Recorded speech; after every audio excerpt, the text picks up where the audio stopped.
The ground shook beneath Jake Martinez as another explosion lit up the dark sky of Kepler 442b. He pressed his back against the concrete wall of what used to be a medical center and checked his rifle.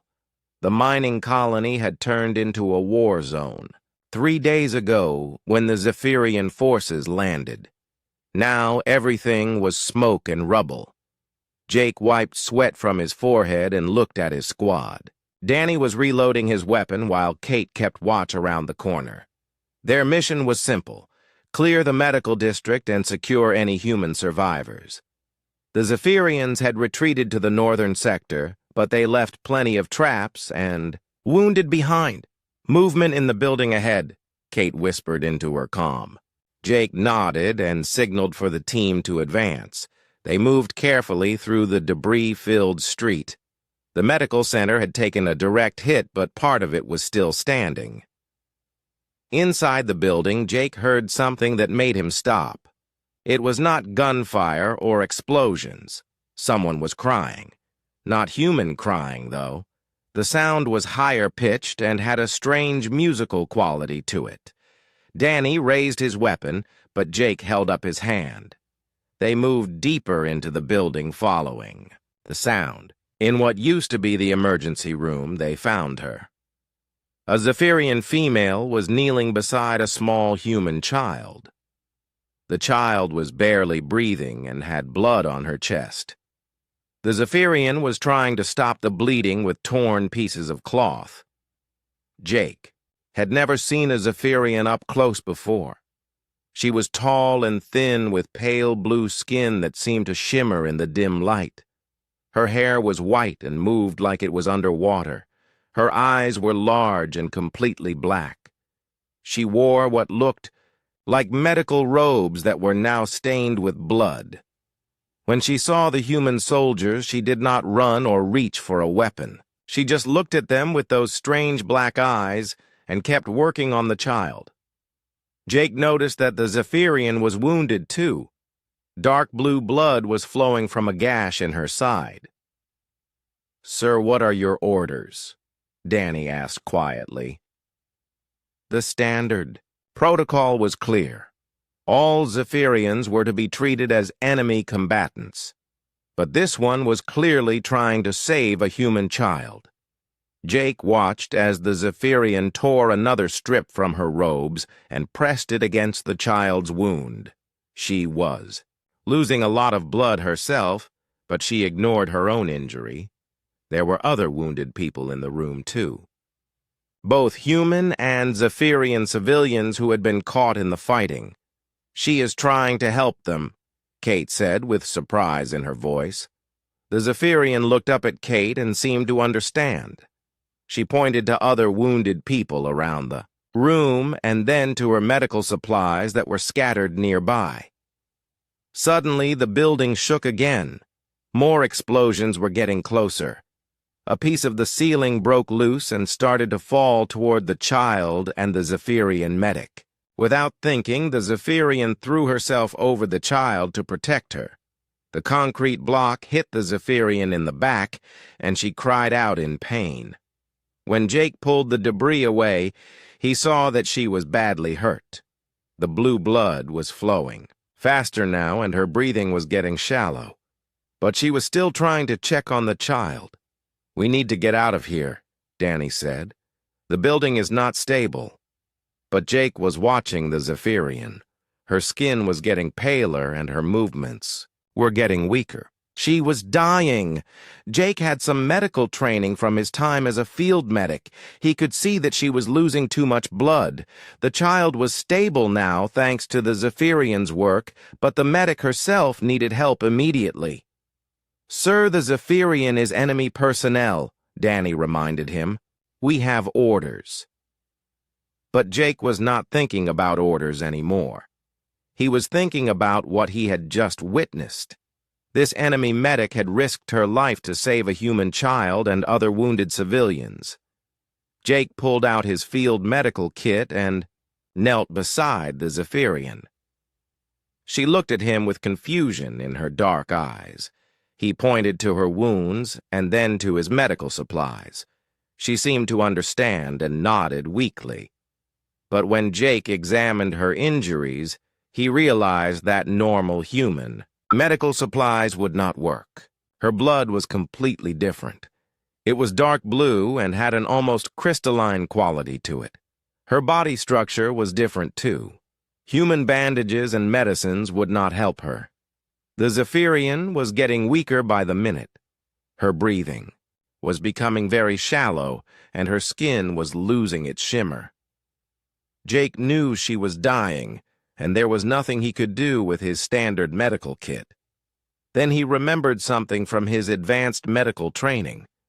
In extreme emergency situations, blood transfusions could sometimes work between different species if the blood types were compatible. It was dangerous and mostly theoretical, but it was her only chance.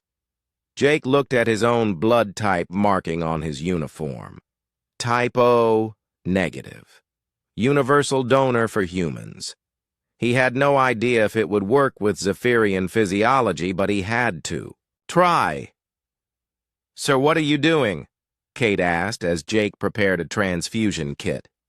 This is against all regulations. Jake ignored her and found a vein in the Zephyrian's arm. Her blood vessels were in different places than human ones, but he managed to locate one.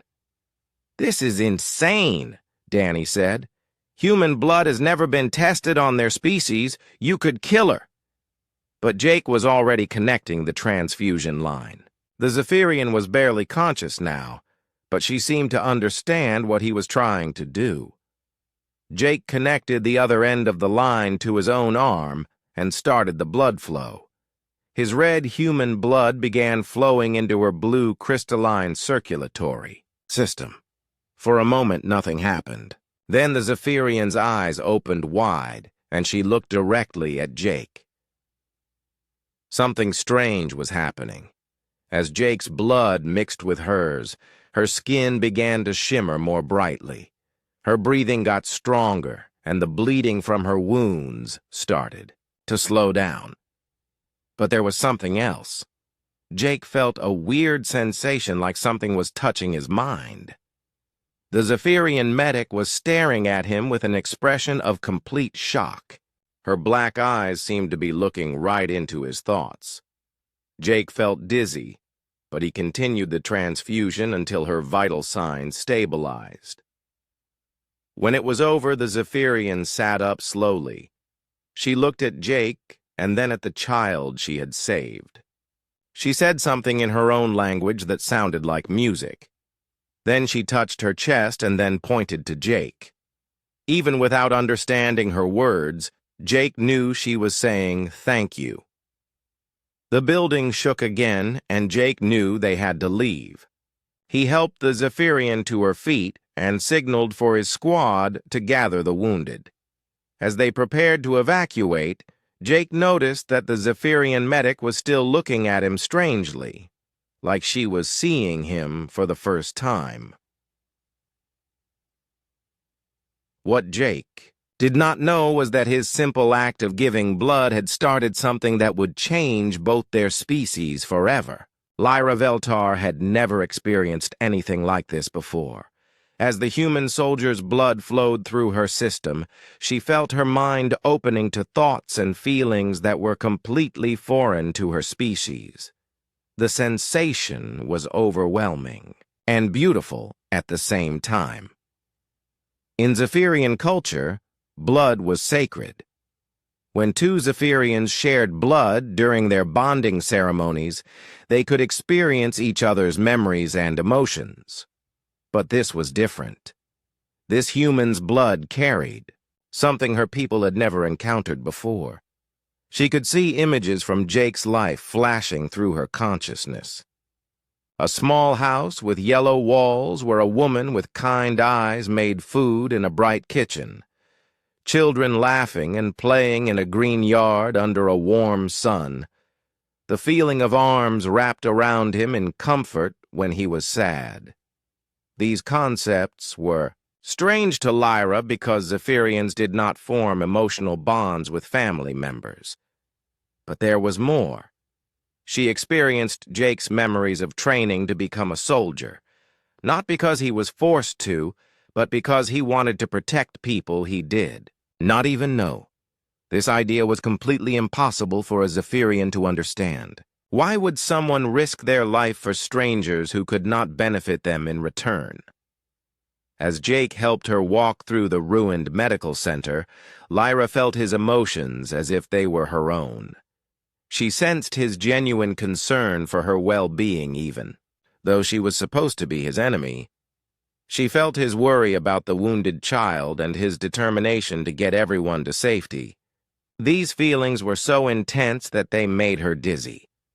Jake's squad was confused by his decision to help her, but they followed his orders. They carried the wounded civilians, including the human child, toward the evacuation point. Lyra walked, beside Jake, still feeling the strange warmth of his blood mixing with hers. "What is your name?" Jake asked her as they moved through the debris. Lyra understood his words because all Zephyrian medics learned human languages, but she had never spoken to a human before this moment. "I am called Lyra Veltar," she replied, in careful English. Her voice had the musical quality that all Zephyrians possessed, but Jake found it pleasant rather than alien. "You saved my life, human soldier. This is not understood by me." Jake looked at her with curiosity. "What do you mean, not understood?" Lyra struggled to explain concepts that did not exist in Zephyrian thinking. "My people do not help others without gain. We survive by caring only for ourselves. But your blood shows me different thoughts, as..." They walked. Lyra continued to experience Jake's memories. She saw him as a young boy giving his food to a hungry dog, even though he was still hungry himself. She felt his sadness when he watched news reports about people suffering in other parts of the world. She experienced his decision to join the military not for glory or wealth, but because he believed it was right to protect innocent people. These memories were changing something fundamental in Lyra's mind. For the first time in her life, she was understanding what humans called compassion. It was not just an idea, but an actual feeling that made her want to help others even when it brought her no benefit. When they reached the evacuation zone, Jake's commanding officer was waiting with a medical team. Captain Stone looked at Lyra with suspicion and anger. "Corporal Martinez, what is the meaning of this? Why are you bringing an enemy medic to our medical facility?" Jake stood straighter. "Sir, she was helping wounded civilians, including human children. She saved lives while putting herself at risk. She also provided medical assistance that helped us stabilize the wounded for transport." Captain Stone was not convinced. "That does not change the fact that she is Zephyrian military personnel. She should be taken for interrogation." But the medical team was already examining Lyra's wounds, and they were amazed by what they found. "Sir, her injuries are almost completely healed," the chief medic reported, "and her blood work is showing something very unusual. She has human blood cells mixed with her own, but they are not fighting each other. They seem to be working together." Lyra listened to this conversation while continuing to experience Jake's memories. She saw his childhood on Earth with its blue skies and green plants. She felt his love for his family and his grief when his father died in an accident. She experienced his first day in the military and his determination to honor his father's memory by serving others. But most importantly, she felt Jake's emotional response to seeing her help the wounded child. In his mind, she was not an enemy, alien, but simply another person doing what was right. This perspective was revolutionary for a Zephyrian who had been taught that other species were threats to be eliminated or avoided. The medical team wanted to study Lyra, but Captain Stone wanted her sent to military intelligence for questioning. While they argued, Jake stayed close to her. He noticed that she seemed to be listening to something that no one else could hear. "Are you all right?" he asked quietly. Lyra looked at him with her large black eyes, and Jake felt that strange mental connection again. For just a moment he could sense her thoughts and emotions. He felt her confusion and wonder at the new feelings she was experiencing. "Your blood has changed me," she said softly. "I am seeing your memories and feeling your emotions. This should not be possible, but it is happening. Your thoughts are so different from my people's thoughts." Jake was fascinated rather than frightened. "What kind of thoughts?" Lyra struggled to find the right words. "You think about others before yourself. You feel pain when strangers suffer. You believe in ideas that have no physical form like justice and honor. My people do not understand these concepts." As the medical team continued their examination, they discovered that Jake's blood had completely stabilized Lyra's condition. More than that, it seemed to have enhanced her natural Zephyrian abilities. Her reflexes were faster, and her analytical thinking was sharper than before. But Lyra was more interested in the emotional changes she was experiencing. Through Jake's memories, she was learning about human concepts like friendship, love, sacrifice, and hope. These ideas were creating new pathways in her mind that had never existed before. She began to understand why Jake had risked his career and possibly his life to save her. It was not because he expected anything in return, but because he believed it was the right thing to do. This moral framework was completely alien to Zephyrian thinking, but it felt natural and good to her now. Captain Stone finally decided that Lyra would be held in the medical facility for observation rather than sent to interrogation. As Jake prepared to rejoin his unit, Lyra felt a strange sadness. She did not want to lose this connection to the human who had shown her a completely different way of thinking and feeling. "Will I see you again?" she asked him. Jake looked around to make sure no one was listening, then moved closer to her. "I hope so. What happened between us today was important. I can feel it too, you know. Something changed when I gave you my blood." Lyra nodded. Through their blood connection, she could sense Jake's thoughts, and she knew he was experiencing some of her memories as well. He was beginning to understand Zephyrian culture and why her people had seemed so hostile and alien to humans. As Jake left the medical facility, both he and Lyra knew that their brief encounter had started something that neither of them fully understood. The blood transfusion had created a bridge between two very different species and ways of thinking, but they had no idea how much this connection would change both their worlds. The news of the successful blood transfusion between human and Zephyrian spread through both military commands faster than anyone expected. Within days, medical teams from both species were analyzing the biological and psychological effects of what Jake had done. But no one was prepared for how much this simple act would change everything. Lyra was kept in the human medical facility for 2 weeks, while doctors studied her condition. During this time, she continued to experience Jake's memories and emotions through their blood connection. She learned about human art, music, literature, and philosophy through his thoughts. Most importantly, she began to understand the human concept of love in all its forms. The connection worked both ways. Jake found himself dreaming about Zephyrian crystal cities and understanding mathematical concepts that were far beyond normal human comprehension. He began to see the war from the Zephyrian perspective and realized that his people had misunderstood almost everything about their enemy. When Lyra was finally returned to Zephyrian space through a prisoner exchange she carried with her something that had never existed in her society before. She had human memories, emotions, and moral concepts integrated into her consciousness. The High Council was eager to debrief her about human military capabilities, but they got much more than they expected. The Zephyrian Council of Minds was an ancient institution where important decisions were made through a process of shared consciousness. When council members linked their minds together, they could share thoughts, memories, and experiences instantly.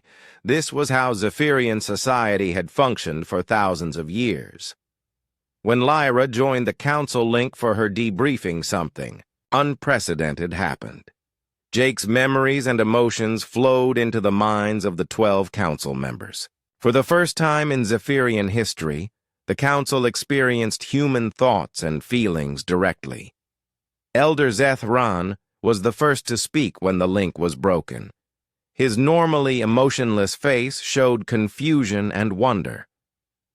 "What were those strange sensations?" he asked Lyra. "I felt warmth and caring for beings I do not know. These are not Zephyrian thoughts." Lyra tried to explain, but the concepts were difficult to translate. "The human called Jake Martinez showed me that beings can care for others without expecting benefit. He risked his life and career to save me because he believed it was morally correct. He felt genuine sadness when he saw strangers suffering." The younger council members were fascinated by these new concepts. Elder Nixara asked, "Can you show us more of these human emotions and memories?" When Lyra shared more of Jake's experiences through the mind link, the effect was dramatic. The council members experienced Jake's childhood memories of playing with friends who were not related to him. They felt his love for his parents and his grief when his father died. They experienced his decision to become a soldier not for personal gain, but to protect innocent people he would never meet. These concepts created chaos in Zephyrian society. The older generation, led by Elder Zethran, believed that human emotions were dangerous weaknesses that would destroy their civilization. "These feelings make no logical sense," he declared. "Why would anyone sacrifice themselves for strangers who cannot provide anything in return?" But the younger Zephyrians had a different reaction. For the first time, they were experiencing emotions that their species had never known. They felt the warmth of friendship, the joy of artistic creation, and the satisfaction that came from helping others without expecting reward. Dr. Kira Vental was a young Zephyrian scientist who became obsessed with studying the blood bonding effect. She volunteered to receive a transfusion from a human prisoner of war to experience the connection herself. The results were even more dramatic than what happened with Lyra. Through the human's memories, Kira experienced the concept of romantic love. She felt the deep emotional connection between two beings who chose to share their lives together. She experienced the human capacity for self-sacrifice in the name of abstract ideals like freedom and justice. Most importantly, she felt hope for a future that could be better than the present. These new experiences spread through Zephyrian society, like a virus. Young Zephyrians began questioning why their civilization was based purely on individual survival and logical thinking. They started forming emotional bonds with each other and caring about the welfare of their communities. The older generation was horrified by these changes. Elder Zethran ordered that all blood-bonded Zephyrians be isolated and studied. "These human emotions are corrupting our pure logical minds," he declared. "We must find a way to remove this contamination before it destroys our civilization." But it was too late. The younger generation had tasted something they had never known existed, and they wanted more. They began secretly communicating with humans through quantum-encrypted channels. They shared Zephyrian art science and philosophy in exchange for human literature, music, and emotional experiences. Meanwhile, Jake was dealing with similar changes in human society. Military intelligence was fascinated by his new understanding of Zephyrian culture and thinking. Through his connection with Lyra, he had learned that the war had started because of massive misunderstandings between the two species. Humans had interpreted Zephyrian logical coldness as cruelty and evil. But Jake now understood that Zephyrians simply did not have emotional frameworks for understanding concepts like mercy, compassion, or forgiveness. They were not evil. They were just completely different. Jake found himself defending Zephyrian actions to his fellow soldiers. They are not monsters, he would tell anyone who would listen. They just think differently than we do. The war started because neither side understood how the other species processes information and makes decisions. This made Jake very unpopular with military leadership. Captain Stone put him under investigation for possible treason. Corporal Martinez, your loyalty to humanity has been compromised by alien influence, Stone declared. You are no longer fit for combat duty. But Jake was, not alone. Other human soldiers who had received Zephyrian blood transfusions during medical emergencies were having similar experiences. They were developing enhanced analytical abilities and beginning to understand Zephyrian perspectives on logic efficiency and survival. These blood-bonded humans formed an informal network that worked to promote understanding between the species. They used their enhanced abilities to solve complex problems and their emotional intelligence to build bridges between hostile groups. The military establishments of both species tried to suppress these developments, but the blood-bonded individuals on both sides continued to communicate and share experiences. They were creating something entirely new, a hybrid consciousness that combined human emotional depth with Zephyrian analytical precision. Young Zephyrians who had experienced human emotions began to question their society's rigid structure. They formed groups dedicated to helping others and exploring artistic expression. They began to understand concepts like friendship, love, and community that their ancestors had never known. This created a generational divide in Zephyrian society. The older generation wanted to return to their traditional ways, while the younger generation embraced the new emotional experiences they had gained through blood bonding with humans. Similar changes were happening in human society. Blood-bonded humans were developing enhanced problem-solving abilities and a deeper understanding of logic and efficiency. They began to question some of humanity's more emotional and irrational traditions while still maintaining their capacity for compassion and love. Both species were evolving into something new. The blood bonding process was creating individuals who could think like both humans and Zephyrians. They had emotional intelligence combined with analytical precision. They could feel deep compassion while also making logical decisions based on evidence and reason. As these changes spread through both societies, it became clear that the war was based on misunderstanding rather than fundamental incompatibility. The blood-bonded individuals on both sides began working secretly to end the conflict and create a new form of cooperation between their species. But the established powers on both sides were not ready to give up their traditional ways. The stage was set for a conflict between the old guard who wanted to maintain separation between the species and the new generation who believed that cooperation and understanding were possible. 6 months after their first meeting, Jake and Lyra maintained secret contact through quantum-encrypted communication channels that neither military command knew about. Their blood bond had created more than just shared memories and emotions. It had formed a deep connection that transcended the war between their species.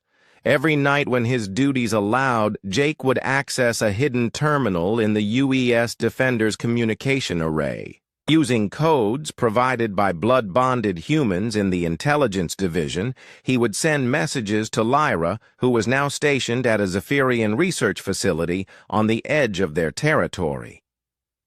Through these communications, Jake learned about Zephyrian culture in ways that no human had ever experienced before. Lyra shared her people's crystalline mathematics, which were based on musical harmonies rather than simple numbers. She showed him Zephyrian art that was created by manipulating light, patterns through crystal structures. Most importantly, she taught him about their deep philosophical understanding of existence and consciousness.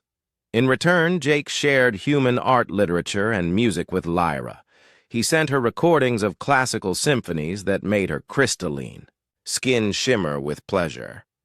He shared poetry that helped her understand the full depth of human emotional expression. He told her about human history and how his species had learned to work together despite their differences, but their relationship went deeper than cultural exchange. Through their blood connection, they were experiencing something that neither species had words for. It was more than friendship, but different from human romantic love or Zephyrian logical partnership. They were becoming two parts of a new kind of consciousness. Lyra found herself thinking about Jake constantly. When she worked on medical research, she would imagine explaining her discoveries to him. When she experienced beautiful crystal formations, in the Zephyrian city, she wished he could see them through her eyes. The longing she felt was completely foreign to Zephyrian experience, but it felt more real than anything she had known before. Jake was having similar experiences. He would see a sunset on whatever planet his ship was orbiting and want to share the beauty with Lyra. When he listened to music, he wondered what it would sound like filtered through her crystalline perception. He found himself making decisions based on what he thought she would approve of rather than just following military orders. Their communications became more personal as the months passed. Lyra told Jake about her childhood in the crystal cities where individual achievement was valued above all else. She described the loneliness of a society where emotional connections were seen as weakness and inefficiency. Jake shared his memories of growing up in a close human family where love and support were freely given. He told her about human celebrations and traditions that brought communities together. He explained concepts like friendship, loyalty, and sacrifice that were transforming Lyra's understanding of what life could be. But their secret relationship was becoming dangerous. Captain Stone had noticed Jake's improved analytical abilities and suspected that he was still in contact with Zephyrian sources. Military intelligence began monitoring Jake's activities more closely. Corporal Martinez, your recent tactical suggestions show knowledge of Zephyrian thought patterns that goes beyond your official briefings, Captain Stone confronted him during a formal meeting. I believe you are maintaining unauthorized contact with enemy personnel. Jake denied the accusations, but he knew that discovery was only a matter of time. The military was becoming suspicious of all blood-bonded humans.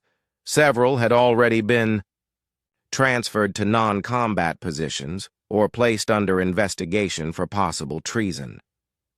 On the Zephyrian side, Lyra was facing similar problems. Elder Zethron had noticed that young Zephyrians who had been exposed to human emotions were becoming less efficient and more concerned with abstract concepts like justice and compassion. Your blood contamination is spreading through our society like a disease, he told Lyra during a formal hearing. You and others like you are corrupting the logical purity that has made our civilization strong for thousands of years. Lyra tried to explain that the human emotions were not making Zephyrians weaker, but were giving them new capabilities and understanding. The humans have shown us that cooperation and caring can be more effective than pure individual survival, she argued. Their willingness to sacrifice for others has made them stronger as a species. But Elder Zethron was not convinced. He ordered that all blood-bonded Zephyrians be subjected to purification treatments that would remove the human genetic and emotional influences from their systems. We will restore our people to their natural state before this contamination destroys our civilization. When Lyra learned about the purification order, she knew she had to act quickly.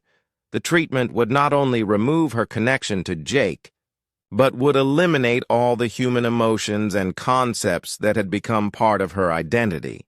She would return to being a cold, logical Zephyrian with no capacity for the love and compassion she had learned to value. She sent an urgent message to Jake through their secret communication channel. They are going to purify me and others like me. We will lose everything we have gained from each other. I do not want to become what I was before. The emotions and connections I have learned are more precious to me than my life.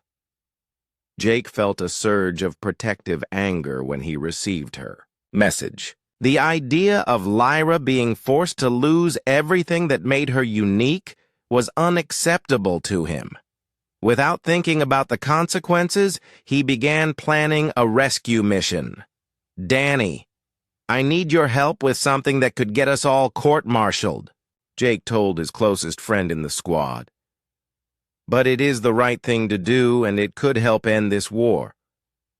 Danny had noticed the changes in Jake over the past months. His friend had become more thoughtful and analytical, while somehow becoming more compassionate at the same time. What do you need me to do? Jake explained about his connection with Lyra and the planned purification treatments. She and others like her are the key to peace between our species. If they are purified, we lose our best chance to end this war and create real understanding between humans and Zephyrians. Danny was quiet for a long moment. Then he nodded. You saved my life twice in combat. If you say this is important, then I trust you. But we will need help from others. Jake reached out to other blood-bonded humans in the fleet. Kate from his original squad had received a Zephyrian transfusion after being wounded in battle. Lieutenant Collins in engineering had gained enhanced technical abilities after an emergency blood exchange. Dr. Martinez in the medical bay had been studying the bonding effects and believed they were crucial for future human development. Together, they planned a mission to extract Lyra and other blood-bonded Zephyrians before the purification treatments could be carried out. They used their enhanced analytical abilities to predict Zephyrian security patterns and their emotional intelligence to understand what would motivate their alien allies. But the mission would require them to desert their posts and travel deep into enemy territory. If they were caught, they would face execution for treason. If they succeeded, they would become fugitives from both military establishments. As Jake prepared for the mission, he realized that his feelings for Lyra had grown into something much deeper than friendship or even the bond created by their shared blood. He was willing to risk everything to save her, not just because it was morally right, but because the thought of losing her was unbearable. The night before they departed, Jake sent one final message to Lyra. I am coming for you. Whatever happens, we will face it together. You have shown me what it means to love someone more than my own life. I will not let them take that away from us. Lyra's response was simple, but filled with emotion that would have been impossible for her before their blood bond. I will wait for you, my beloved human. Together we will create something new that neither of our species has ever imagined. As Jake and his team prepared to leave the safety of human space, they knew they were crossing a line that could never be uncrossed. But they also knew they were fighting for something more important than military orders or species loyalty. They were fighting for the future of both civilizations and for a love that had bridged the gap between two very different forms of consciousness. The rescue mission launched under cover of a routine patrol, but Jake knew that their absence would be discovered within hours. His team consisted of 6 blood-bonded humans who had enhanced abilities and deep understanding of Zephyrian culture. They had stolen advanced stealth technology and modified their ship's quantum signature to avoid detection by both human and Zephyrian sensors. Lieutenant Collins used his enhanced technical abilities to navigate through Zephyrian space without triggering their early warning systems. Dr. Martinez monitored their biological signs and managed the stress of deep space travel. Kate and Danny provided tactical support while Jake coordinated with Lyra through their blood bond connection. The Zephyrian research facility where Lyra was being held was located on a crystalline moon orbiting a gas giant. The entire structure was grown from living crystal that could detect intruders and adapt its defenses accordingly. But Jake's team had advantages that no previous human force had possessed. Through their blood bonds, they could think like Zephyrians and predict how the crystal defenses would respond. They understood the musical mathematical patterns that controlled Zephyrian technology. Most importantly, they could sense the emotional states of the blood-bonded Zephyrians inside the facility. Lyra was being held in a purification chamber that would begin the process of removing human genetic and emotional influences from her system in less than 6 hours. But she was not alone. 12 other blood-bonded Zephyrians were scheduled for the same treatment, including Dr. Kira Vental, who had become a leader in the movement for human Zephyrian cooperation. As Jake's team approached the facility, they received an unexpected communication. "Human vessels, you are detected and surrounded," came a voice in perfect English. "Surrender immediately or face destruction." But instead of Zephyrian warships, Jake saw something that filled him with hope. The ships surrounding them were crewed by young Zephyrians who had refused to accept the purification orders.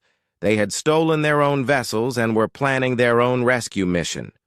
"We are here to help our blood-bonded brothers and sisters," the lead Zephyrian pilot explained. "My name is Commander Velcor, and I have experienced human emotions through emergency transfusion. I will not allow the Council to destroy what we have learned." The combined human and Zephyrian rescue force attacked the research facility using tactics that neither species had ever employed before. They combined human emotional intuition with Zephyrian logical precision to create strategies that were both creative and efficient. The battle was brief, but intense. The facility's crystal defenses were formidable, but they were designed to resist conventional attacks. The rescue force used musical frequency weapons that resonated with the crystal structures while employing human-style deception and misdirection to confuse the automated systems. Jake fought his way through the facility's corridors toward the purification chambers. His enhanced abilities allowed him to interface directly with Zephyrian crystal technology, while his human emotions gave him the motivation to push beyond normal physical limits. When he reached Lyra's chamber, she was unconscious and connected to purification machinery that was slowly removing the human influences from her blood. Jake used his understanding of both human and Zephyrian medical technology to safely disconnect her from the devices. As Lyra awakened in his arms, Jake felt their blood bond connection surge back to full strength. Through their link, he experienced her joy, relief, and love as she realized that he had risked everything to save her. She experienced his determination, courage, and the depth of his feelings for her. "I knew you would come," she whispered as he carried her toward the extraction point.